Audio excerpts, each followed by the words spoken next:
পূর্ব বর্ধমান জেলা তৃণমূল কংগ্রেসের সভাপতি তথা কাটোয়ার প্রাক্তন বিধায়ক রবীন্দ্রনাথ চট্টোপাধ্যায়কেও আটক করল পুলিশ।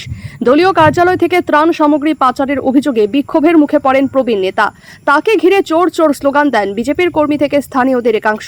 পরে পুলিশের হাতে আটক হন তৃণমূলের প্রাক্তন বিধায়ক। পরে অসুস্থ হয়ে পড়েন তিনি। তৃণমূলের জেলা সভাপতি হাসপাতালে ভর্তি করানো হয়েছে। স্থানীয় সূত্রে খবর, মঙ্গলবার রবীন্দ্রনাথের বাড়ির ঠিক উল্টো দিকে তৃণমূলের কার্যালয় থেকে কিছু জিনিস সরাতে দেখা যায়। সেখানে সঙ্গে সঙ্গে উপস্থিত হন স্থানীয় বিজেপি নেতা এবং কর্মীরা। তারা কি জিনিস দেখার জন্য জোরাজুরি করেন।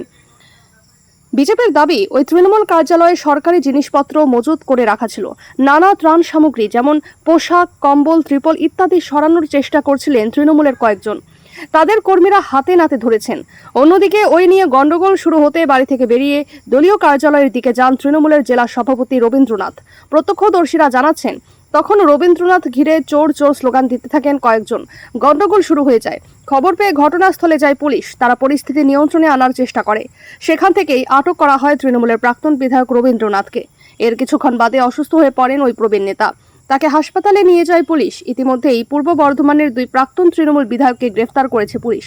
বর্ধমান দক্ষিণের প্রাক্তন বিধায়ক খোকন দাসকে সুদূর উত্তরপ্রদেশ থেকে পাকড়াও করে এনেছে পুলিশ। তার বিরুদ্ধে বিজেপি কর্মীদের মারধর, টাকা তোলা, আগ্নেয়াস্ত্র দেখিয়ে প্রাণনাশের হুমকি সহ নানা অভিযোগ রয়েছে। কালনার প্রাক্তন বিধায়ক দেবপ্রসাদ বাগও গ্রেফতার হয়েছেন। তার বিরুদ্ধে সরকারি ত্রাণ সামগ্রী সরানোর অভিযোগ রয়েছে। এছাড়াও ব্লক স্তরের আরও কয়েকজন তৃণমূল নেতা গ্রেফতার হয়েছেন পূর্ব বর্ধমানে।